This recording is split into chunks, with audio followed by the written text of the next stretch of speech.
Good evening, everyone, and welcome to Quantum Spirituality on Dreamvisions 7 RadioNetwork.com, the show where past spiritual wisdom and present-day science merge to show us our future. Your host is Peter Canova, author of the 25-time award-winning book series, The First Souls Trilogy, available on Amazon, and Peter's website, petercanova.com. That's PeterCanova.com. This show is a live video, so if you're only listening and want to watch, go to Peter's website, petercanova.com, PeterCanova.com, where you can access his Facebook page to leave comments or questions, and click the D7RN link where you can receive a free gift video. Hello, friends, followers, and listeners. I'm your host from Quantum Spirituality, Peter Canova. This is the show where the past and the present merge to unlock the mysteries of our future. I just want to remind our new listeners that you may want to go back and listen to the first 3 shows, because this show builds one episode on the other. It's kind of instructional in a way.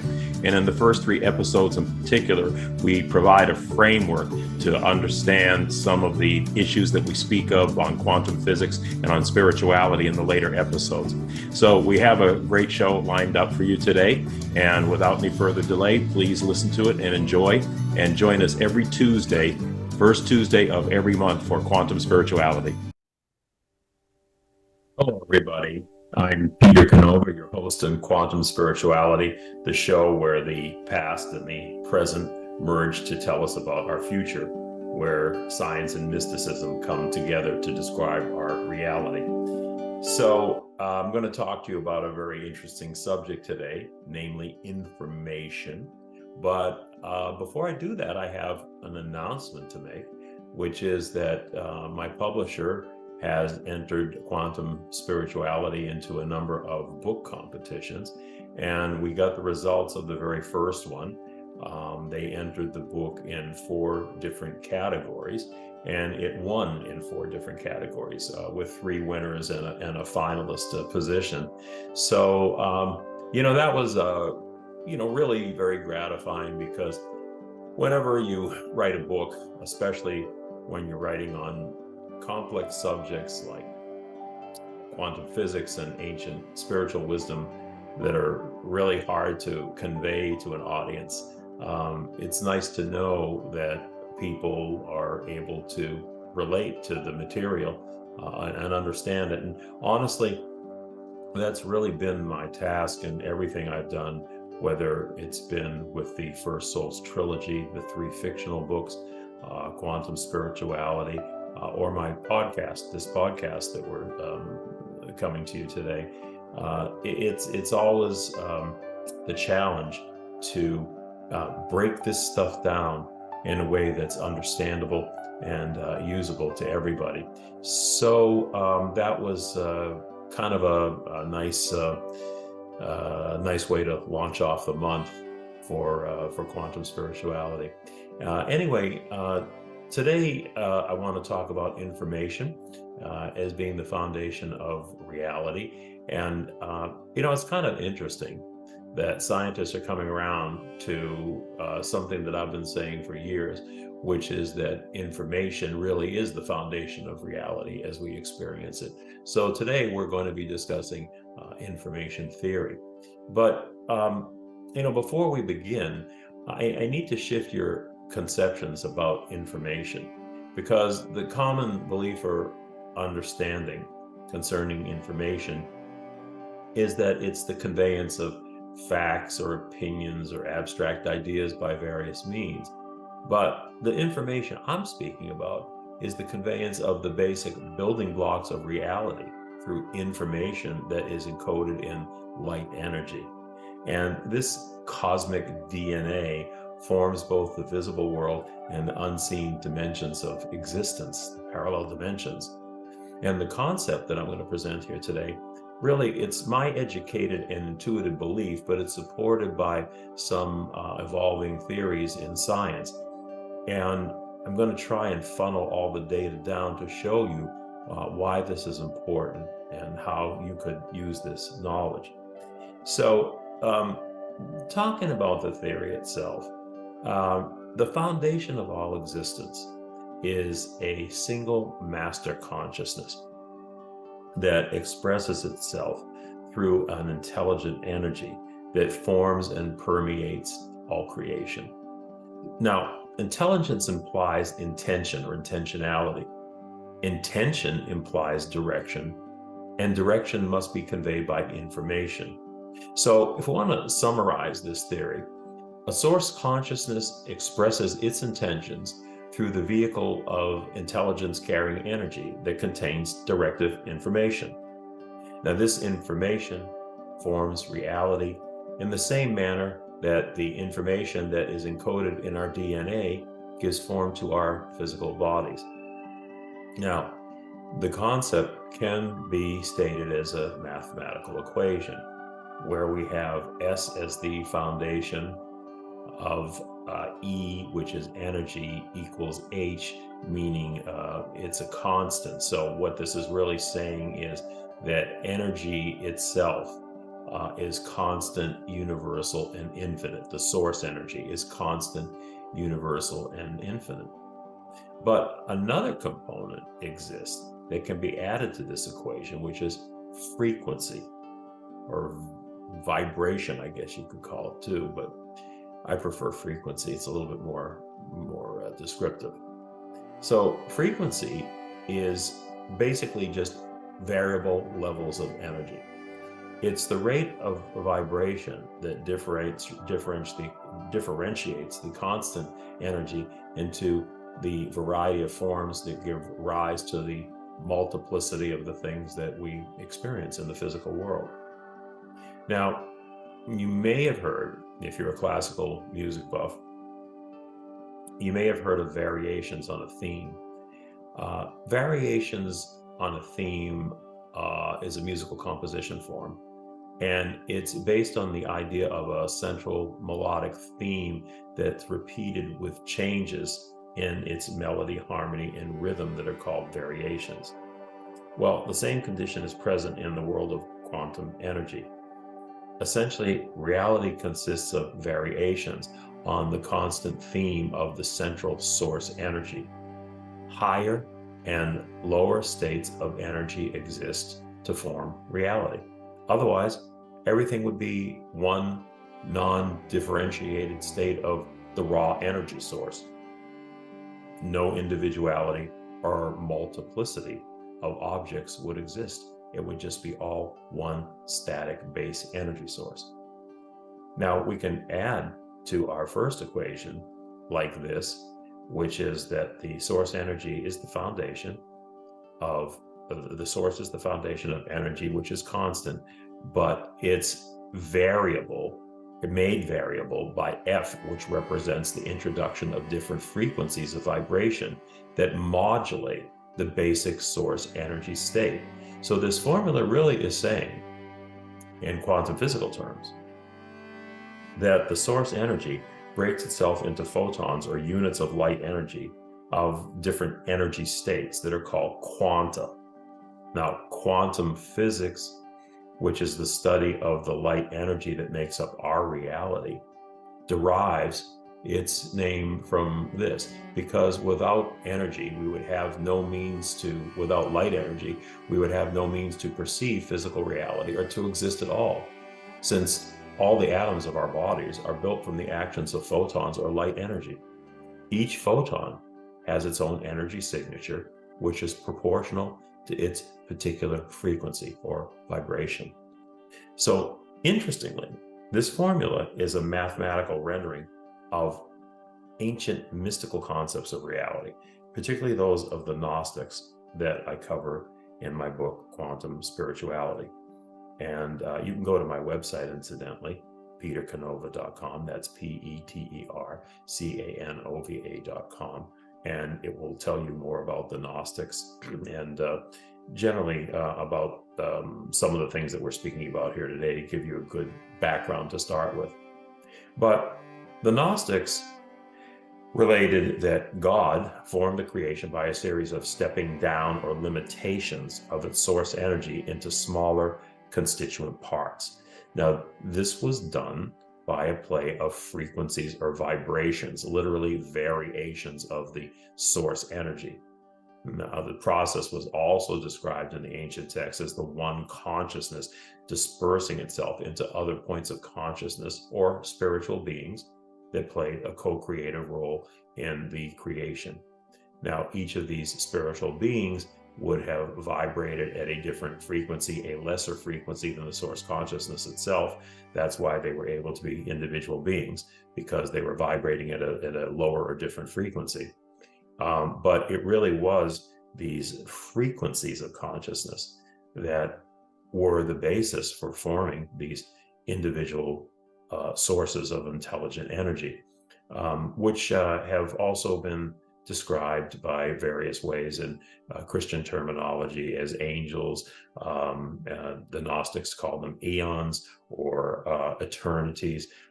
They were described in different ways. You can think of them as people if it helps you, not really people, more like spiritual sources or energetic sources of consciousness. But anyway, a great analogy that describes this event formed the basic cosmogony or worldview underlying the works of J.R.R. Tolkien, the famous author of The Lord of the Rings. Now, Tolkien's cosmogony was strikingly Gnostic. In the Silmarillion, which is the book that was written as kind of a, I guess you could say a prequel to the famous Lord of the Rings. The Silmarillion really set the whole tone or outlook of the world that Tolkien created. It was sort of Tolkien's theology in a way, if you will. And in the Silmarillion, Eru, E-R-U, who is also called the One or the Source Energy, he plans a great symphony to create the universe. He steps down his energetic vibration to emanate these lesser frequencies or intelligent centers of conscious beings that he called the Ainur, A-I-N-U-R, which is the same thing as the aeons we described of the Gnostics, or the angelic beings that the Christians talk about. And each of these beings added its own vibration to the symphony of creation that was orchestrated by Eru. So, basically, Eru laid down the blueprint. He wrote the symphony, and each of these beings were to play their individual role in executing the music of the creation. This is similar to the Christian concept, incidentally, this whole idea of these Ainur or aeons, these beings surrounding the source energy, revolving around the source energy to execute the plan of creation. This is similar to the Christian concept of the angelic choir surrounding God.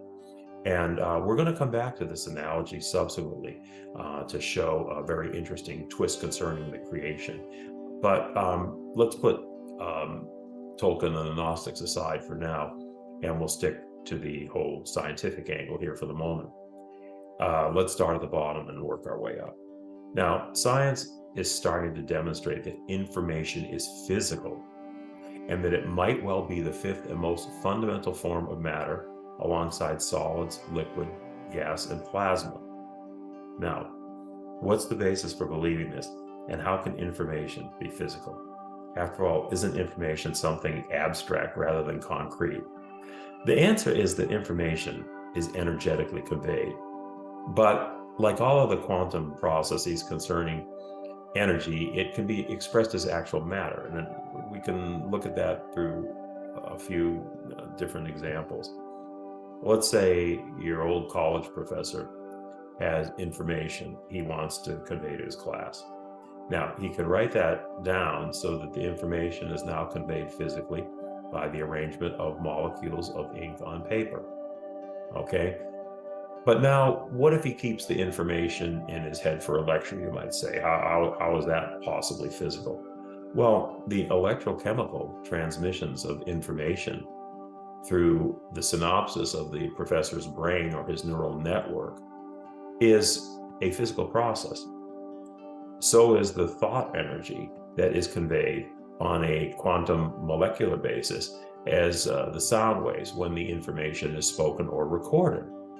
So now consider this process in the human brain for conveying information, like what happens with a computer or getting information from the internet or the information highway.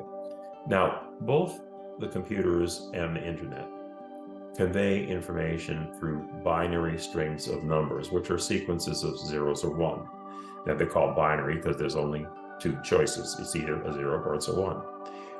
And these binary numbers are actually conveyed by electrons that register through the transistors of the computer. So 0, 1, 0, 1, 0, 0, 0, 1, 1, 1, 0, 1, 0, let's say, just as a random example of stringing together some of these binary numbers. That's an example of a string that conveys bits of information that make up the underlying text or images that you get from the internet or retrieve from your computer. So this information that appears on your screens, which you might think it's abstract, because where does it come from? Well, it comes from a very real physical process of electrons conveying these binary numbers through the circuits of the computer or fiber optics. The physical process behind this information is a flow of electrons in binary or two-digit sequences. And the information your computer retrieves from the internet is actually packets of photons or light energy delivered in binary code arrangements by the fiber optics. Now, if the photons, which are force-carrying particles of light energy, okay, all energy is conveyed by different particles, and light energy itself is conveyed by photons. And these photons are capable of conveying physical information. Okay, so if these photons, if these electrons, photons of light energy are capable of conveying physical information as through a computer or an internet, it's not really a stretch to think that light energy contains the informational blueprint that forms the universe, regardless of how it's arranged or manipulated by human action to convey through our various mechanical means. Now, Einstein's E equals mc squared tells us that matter and energy are interchangeable. That is, that matter comes from energy and it can be split or resolved back into energy. So matter moving back into energy is the basis of the atomic bomb. It's basically splitting matter apart and releasing the energy of which comprises it, because energy in slowed in vibration is really the basis for matter. So, photons themselves, these particles of light energy, what's interesting is these photons can only spin in two directions, sometimes referred to as left and right spin or up and down spin. The descriptive terminology is irrelevant. But what's notable here is that the actions of the photons are binary, just two choices, just like the 0 or 1 strings used to convey bits of information via electronic devices. So patterns of information could definitely be carried at the quantum energetic levels into matter through the actions of the light photons with their different binary spin combinations representing bits of information. So in the natural world, we may very well find that it's these various frequencies and spins and so forth that actually convey the information of energy into the formation of matter, just the way we describe the processes of binary informations being manipulated through transistors in a computer to give us the information on our screens. So if subatomic particles can carry information on a physical level, why is it implausible to think that they would not carry information at their basic energy level, at their natural or basic energy level? Now, scientists know that fundamental reality is an energy field, and that the particles or matter that we view as part of the physical world derive from this field or this quantum energy wave. What we've just learned tells us that the energy field may well be composed of infinite information that forms the building blocks of reality when they manifest as particles of matter in binary algorithms, in different binary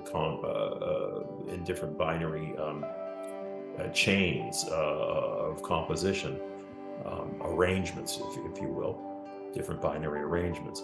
So we experience an energetic projection of what appears as our physical universe, just as quantum electronic information populates the images on our TV screens.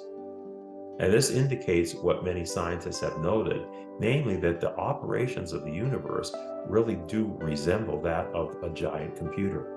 The chances are the fact that we were able to even imagine and form computers comes from the fact that we're tapping into this natural process of how energy is conveyed to form the physical world. Now, the question becomes, who is programming the software? Let's see about that after our next brief break.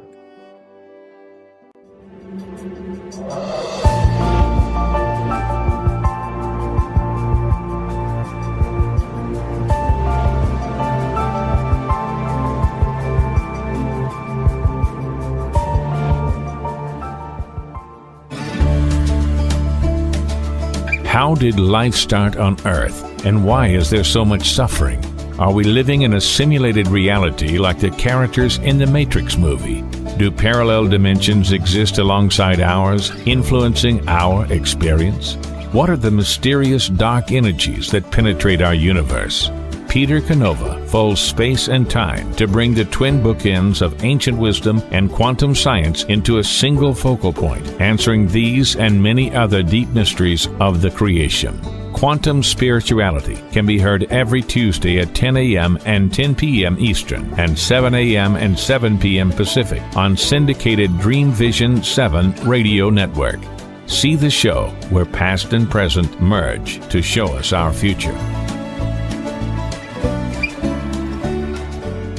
What if dreams can diagnose your life? What if we can meet the love of our life in dreams? Join host Kat O'Keefe Canavas, the #1 internationally best-selling author of Dreams That Can Save Your Life, written with Duke University medical doctor Larry Burke. Dreaming Healing is where we'll explore dreams, research, and interpret dreams from you, the caller. Dreaming Healing shows can be heard every Tuesday at 9 a.m. and 9 p.m. Eastern, with live shows on the first and third evenings at 9 p.m. Eastern, 6 p.m. Pacific Time on syndicated Dreamvisions 7 radio network. Come live your dreams out loud with Kat. In a world facing annihilation, a miraculous African nun rises to become the first female pope through a web of war, murder, and betrayal. Loved by some, hated by many, she becomes the deadly target of Islamic terrorists and her own cardinals as she introduces a new vision that will either save humanity or accelerate its destruction. 4 people must race against a nuclear holocaust to learn her astonishing secret. Pope Annalisa is available at petercanova.com, Amazon, and other online booksellers and bookstores worldwide. This is Dreamvisions 7 Radio Network, uniting mankind with universal love. Our shows are created from the heart, bringing each listener to a place of divine enlightenment. Breathe, relax, and enjoy. Let life flow. Welcome back to Quantum Spirituality on Dreamvisions7radio.com. I'm your host, Peter Canova, and you can find out more about me at petercanova.com. That's petercanova.com. And please, if you enjoy the show and have any questions or comments for me, you can leave them on my Facebook page, Peter Canova Author, or also you can access my website and leave any comments there. So also I encourage you to go to the website, petercanova.com, where you can learn more about my whole body of work, including the new book, Quantum Spirituality, which has just won 4 awards from American Book Fest, and also the First Souls Trilogy, which is a 25-time award-winning trilogy about the first spirits to incarnate in material existence, and it really embodies all the concepts that we're talking about here on our podcast and in the book Quantum Spirituality. In fact, quantum spirituality was actually the 25 or a lot more than that, actually 35 years of research that I put into ancient spiritual traditions and quantum physics. That research was really the underpinning for the fictional First Souls trilogy. So altogether, all the books have won now 29 awards. Hope to increase on that amount soon. So anyway, again, please go to visit my website. And we're talking today about information theory. And in this segment, I'd like to talk about the rise of information theory among scientists in the field of quantum physics and science in general. So in 2017, an article in New Scientist by, and I hope I get this name straight, Anil Ananthaswamy, observed that physics is suggesting that information is more fundamental than matter, energy, space, and time. What I've been sort of telling you so far, this is something that I have intuited and written about many years before. This is the recognition of the belief that's developing among scientists over several decades. Now, to avoid confusion, I should mention that the term information theory has a loosely related historical meaning. In the 1940s, there was a fellow named Claude Shannon who developed a body of work labeled information theory that had to do with information imparted by radio and telecommunication transmissions.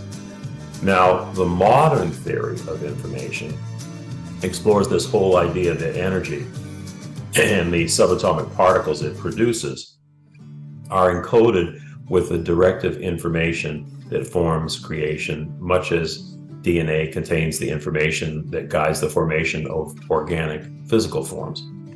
Now, a 2017 article by Phil Perry and Big Think nicely summarizes quantum information theory. And it says, and I'm quoting from this article, "To look at information theory from a quantum viewpoint, the positions of particles, their movement, how they behave, and all their properties give us information about them and the physical forces behind them. Every aspect of a particle can be expressed as information and put into binary code. And so subatomic particles may be the bits that the universe is processing as a giant supercomputer." So really what he's just done is summarize everything I've told you in the first segment. Now, the eminent physicist John Wheeler, who was one of the collaborators on the Manhattan Project that you probably saw in the movie Oppenheimer, he elaborated on the way the whole thing might work. So Wheeler claimed that the universe operated in three parts. He said, everything is particles, everything is fields, and everything is information, in that order. And he was quite correct. Quantum physics recognizes that particles of matter come from the quantum energy field, a quantum wave. Wheeler is saying that in turn, the quantum field itself is composed of information, and therefore information is fundamental to reality informing space, time, and matter. Now, Wheeler coined the term "it from bit." This means that each subatomic particle is a bit of information, forming the appearance of the creation and physical reality, similar to the way binary computer bits create appearances on your screen. Now, let's think on this simple fact. When you gaze upon a nighttime sky, you see millions of stars. But what you're really seeing are photons or subatomic particles of light radiating from those stars, registering on the rods and cones of your eyes and processed by your brain. So it's the information inherent in those light particles, light energy particles, that makes the experience of seeing stars detectable to you. The reality is that you're seeing those stars as they were hundreds of thousands of years ago, or maybe even millions of years ago, because that's how long it takes for their light energy to reach Earth.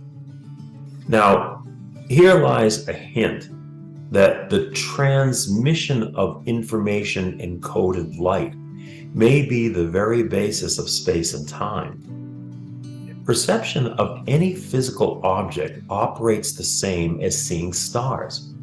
It's the photons of light energy emitted from various objects, in a particular informational array, that allows us to perceive them as objects. Without light energy, no physical reality could exist. So here's a key question. The conveyance of information implies transmission and reception. But who is transmitting and who is receiving? Well, the receiving part is easy. We are the receivers. But hold on, we may also be the transmitters too. The problem with science is that it limits itself to what is observable and testable. Now, that's all well and good for everyday applied applications. But when exploring the outer edges of mysteries, like the origins of life, the universe, space, time, matter, and consciousness, strict adherence to the scientific method can become a limitation or even a liability. And here's why. Nobody knows what occurred on the other side of the Big Bang. Using the scientific method from this side of creation to probe the mysteries on the other side, as in who or what was transmitting the information that formed us, is futile. Well, perhaps not completely. Whatever lies at the bottom of the information trail, whatever the source is, it does leave footprints in our dimension. And science can trace these footprints to a certain degree, like having a partial map that may show 10 miles of a 100-mile trail. But where physics and science ends, metaphysics and intuitive wisdom begin. Now, my study of ancient texts, as well as my own vivid personal experiences, have proved to me that intuitive information from experienced sages or sources is every bit as valid, if not more so, than scientific probings that are limited by materialistic parameters. Now, regardless, logic based on scientific understanding can still support the contentions that I'm telling you here in this podcast. If science acknowledges that information is the basis of the created or apparent universe, then a few things have to follow. Information means instruction, capable of organizing form, which indicates intention, which indicates intelligence. Codes and programs do not write themselves absent a programmer, nor are they written absent a purpose pointing towards an intelligent force behind the transmission of all this information that creates our reality. Second, if the human mind is the receiver of this information, this establishes a relationship between the receiver and the transmitter. It's a two-way street. Just as electronic signals can be traced back to their source, so should the human mind, under proper circumstances, be able to trace back some connection to its transmitting source. Now, this backtracking experience is called by several terms: higher consciousness, the presence of God, enlightenment, the shamanic experience. The label doesn't really matter. It's all about a contemplative reverse engineering process of the mind. In terms of communication technology, it's about eliminating the background noise to achieve a clear channel connection. Many of these things that I've just said are descriptive of what we call meditation. Now, hopefully, I've established some credibility in your minds as to the validity of mystically derived wisdom, because this is what I will use to try and complete the last portion of the jigsaw puzzle with the missing pieces that science doesn't possess. Now, I rely primarily on the Gnostic texts, which are a compilation of Judeo-Christian and pagan wisdom that I find astonishingly scientific, to the point of predicting major theories of quantum physics over 2,000 years ago. And my book, Quantum Spirituality, covers this remarkable story in depth. The Gnostics and other ancient traditions identify the foundation of creation as a single supreme consciousness. Now, you can call this God, the source, the one, or any name that you want to. It doesn't really matter. It's all the same intelligence. It's all the same source. This source consciousness is the embodiment of a universal intelligent energy.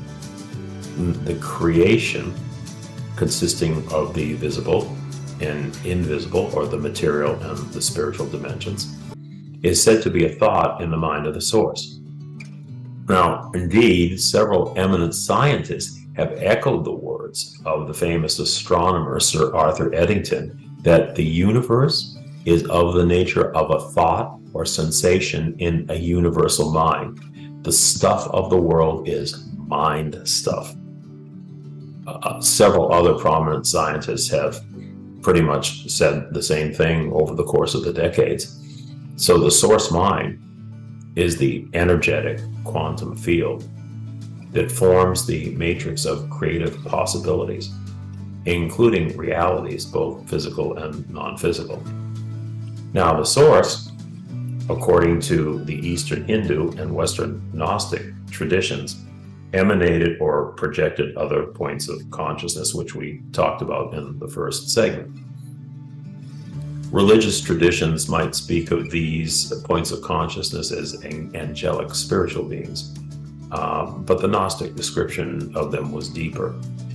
They were centers of conscious energy described as archetypal ideals in the Jungian and the Platonic sense, ideals that guide human experience. They were given names like truth, justice, love, or wisdom, clearly attributes of the divine source mind. And they were distinct beings, however, knowing themselves to be themselves, but also knowing themselves to be part of God or source. Now, we can account for this dispersal of consciousness, information, and energy by using the analogy of a power grid. The source is analogous to a raw electrical power source. The projected beings are like relay stations. For the electric power in a grid to be distributed and utilized, it must be stepped down or limited in energy for lower voltage everyday uses. This comports with the ancient descriptions that the archetypal beings vibrated at lower frequencies or level of consciousness from the source. This is what gave them their distinction, what made them the relay stations rather than the raw source energy itself. Now, the Gnostic cosmogony pictured a series of parallel dimensions that were characterized by varying levels of consciousness or frequency, each associated with the spiritual beings described above. When these all worked together in harmony, creation vibrated at a high non-physical level of reality. So think back to Tolkien's creation story. Eru, the One, led a divine symphony of creation with the heavenly beings contributing, each of them contributing their part. But one of them sought to create on his own, to make his own composition. And he created discord instead, a breaking of the divine harmony that carried into the Middle Earth described in The Lord of the Rings. This is really parallel to the Gnostic creation story, where one of the archetypal beings broke the unity of the source to create on her own, ultimately leading to the fall of spirit consciousness that led to the formation of the material dimension. It's a fascinating story. It's called the myth of Sophia. Very much described in detail in my book, Quantum Spirituality, and actually was a lot of the theme for the First Souls trilogy, the story of Sophia. But human beings are really embodiments of the fallen, low-frequency spiritual consciousness, though they still contain a connection to the source. So now let's try and get the full picture here. We can put the full picture of science and spiritual wisdom together with all the pieces of the puzzle that we've discussed so far. So the mind of the source creates the quantum field of energy, or the matrix of creation. And within this wave or quantum field of energy are algorithms of information encoded in virtual or actual subatomic particles. Now, this information exists in potential, but it can materialize as local conditions in the quantum field. Think of these as pockets or dimensions like blips or cul-de-sacs within the smooth infinity of the quantum field. Our material world would be one of these dimensions, would be one of these pockets or cul-de-sacs. So what part do human beings play in this?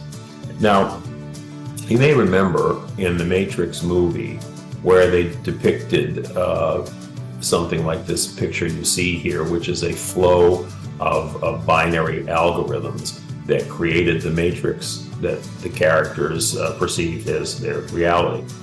Well, remember that everything is a manifestation of one consciousness. So consciousness, energy, and physical form, it's still consciousness, albeit diluted.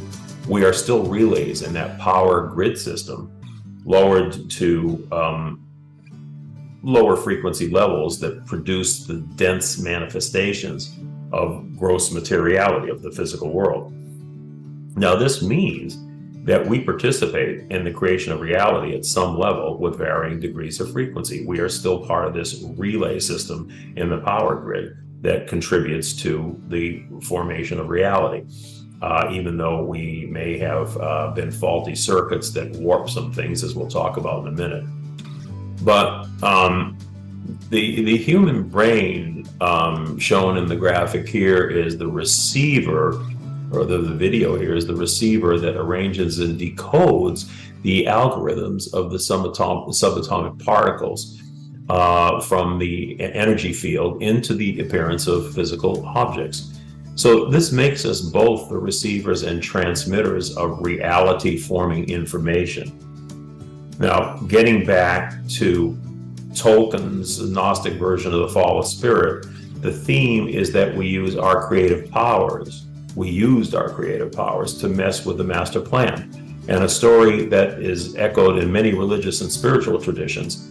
So the source created a river of life, and the multitude of conscious spiritual beings was meant to help guide the course of the river within the parameters of the one. They were meant to be the parts of the divine orchestra, like in Tolkien's example, that contributed to the symphony that was written by the one.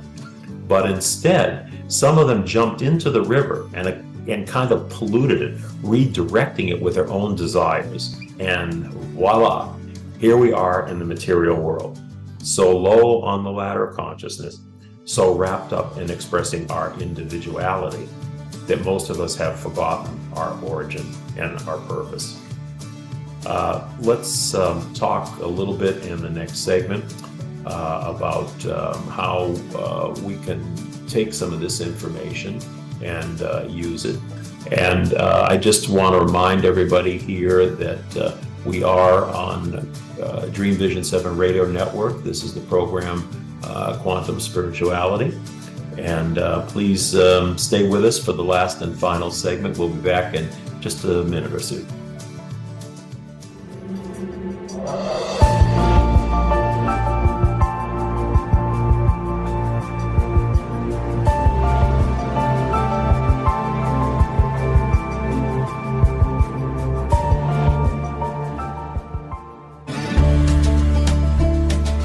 How did life start on Earth, and why is there so much suffering? Are we living in a simulated reality like the characters in the Matrix movie? Do parallel dimensions exist alongside ours, influencing our experience? What are the mysterious dark energies that penetrate our universe?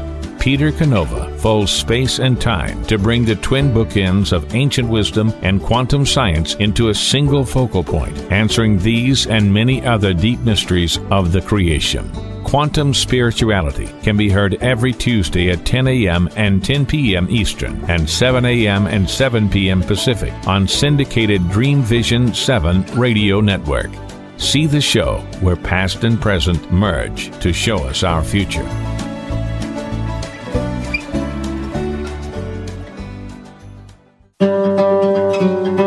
Darkest hours to brightest moments, transformation from despair to happiness, and chaos to clarity. Real people, real pain, real healing. Life-threatening illness, death, abusive relationships, divorce, and overcoming addiction are challenges these men and women faced head-on. See how they emerged stronger and happier. Buy the new book, Chaos to Clarity, Sacred Stories of Transformational Change by Reverend Patricia Caginello and Kathleen O'Keefe Canavas. Available on sacredstoriespublishing.com and worldwide through Amazon and other retailers. Why are we here? How can we be happy? Questions asked from millennials to boomers. Crappy to Happy, Sacred Stories of Transformational Joy answers them using true stories of grit, grace, and love. James Redfield, author of The Celestine Prophecy, wrote in the foreword, "This book is a seminar about emerging truths and offers grounded solutions through the art of the comeback." Dr. Bernie Siegel, a contributing author, wrote, "Bodies die, but spirits and consciousness survive and recycle." So, grab some tissues, open your book, and prepare to cry and laugh till it heals. Crappy to Happy by Reverend Ariel Patricia and Kathleen O'Keefe Canavas. Available from Amazon, Barnes & Noble, and booksellers worldwide. In a world facing annihilation, a miraculous African nun rises to become the first female pope through a web of war, murder, and betrayal. Loved by some, hated by many, she becomes the deadly target of Islamic terrorists and her own cardinals as she introduces a new vision that will either save humanity or accelerate its destruction. 4 people must race against a nuclear holocaust to learn her astonishing secret. Pope Annalisa is available at petercanova.com, Amazon, and other online booksellers and bookstores worldwide.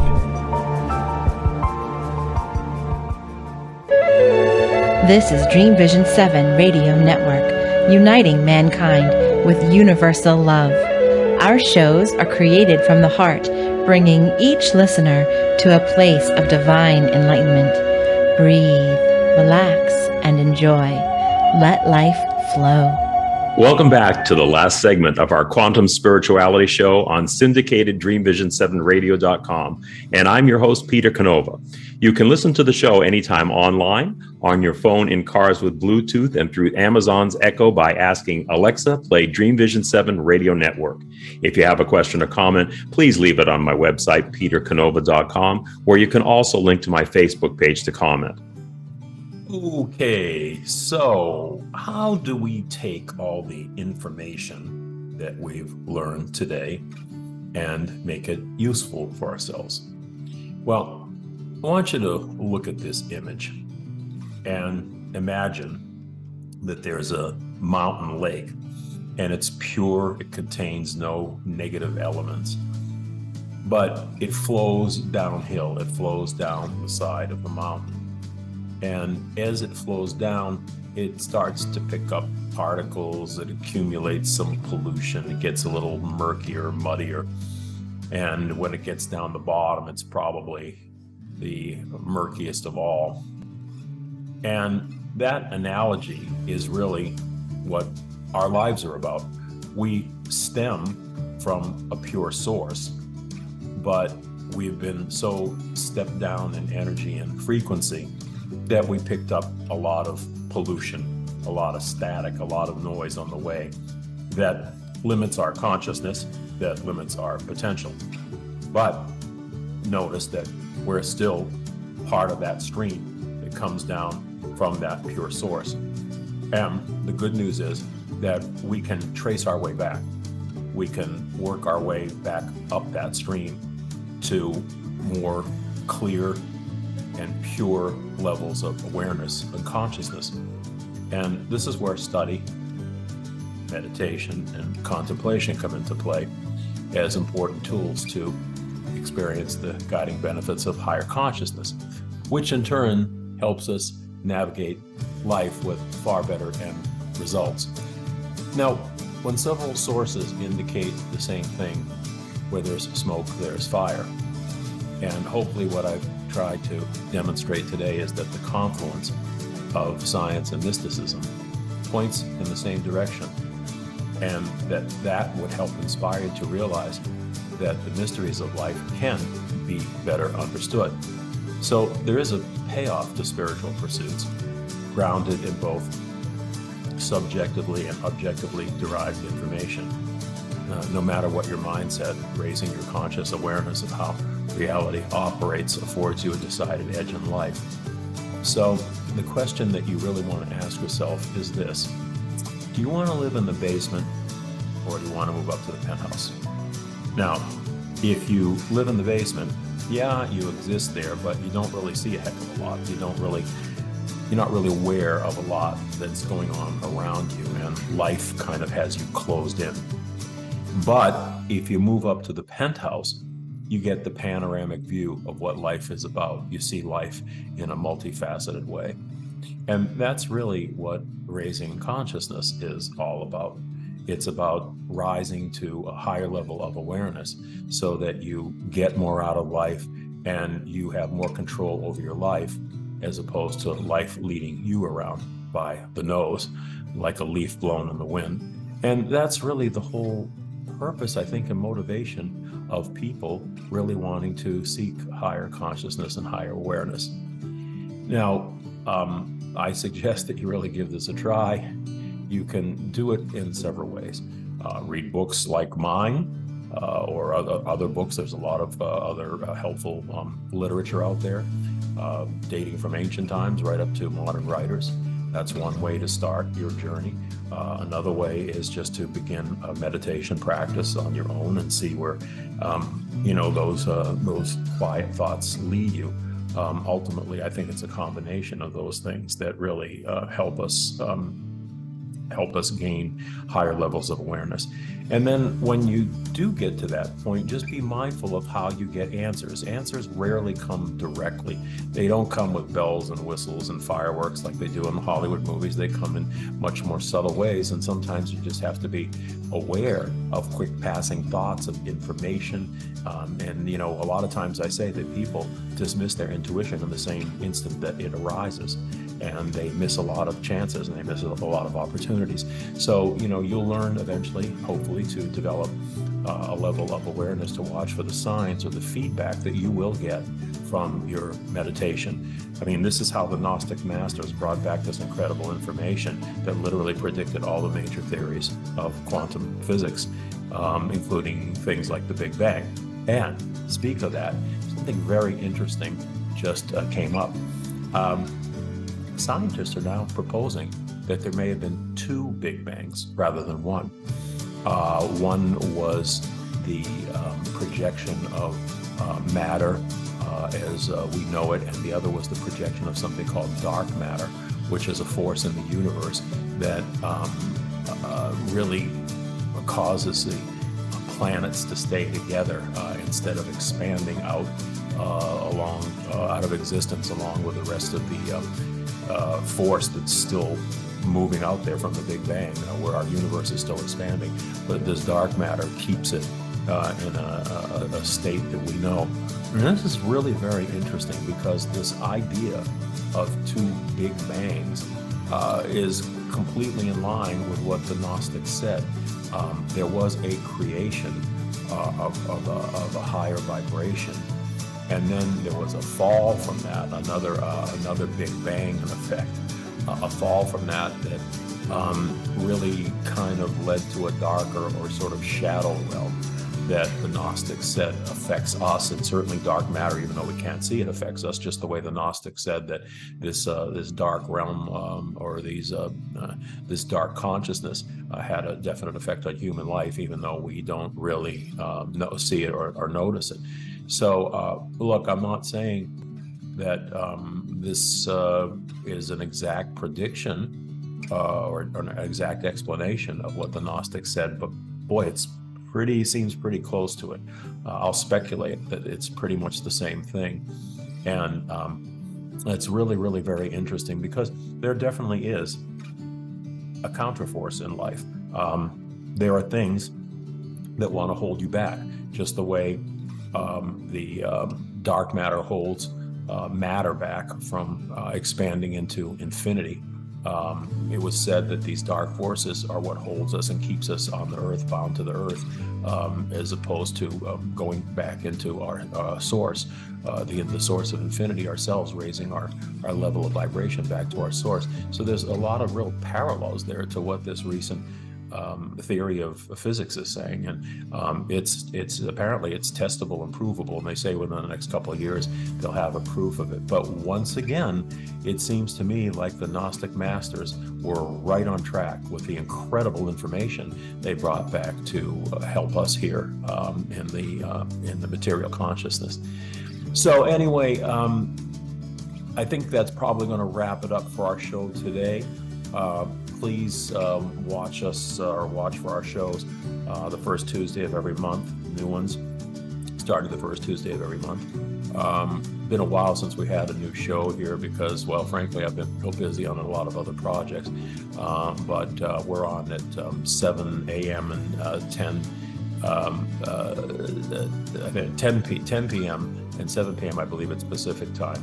And then you just add your 3 hours onto that for East Coast time. So watch for more episodes of Quantum Spirituality on Dreamvisions 7 Radio Network. I'm your host, Peter Canova. Until next time, goodbye. This ends today's segment of Quantum Spirituality, the show where the past and present merge to show us our future. Join us the first Tuesday of each month for cutting-edge information and informative new episodes. This show will be archived on the Quantum Spirituality Dreamvisions 7 Radio Network website page, also accessible at petercanova.com. That's petercanova.com. This is Dreamvision 7 Radio Network, uniting mankind with universal love. Our shows are created from the heart, bringing each listener to a place of divine enlightenment. Breathe, relax, and enjoy. Let life flow.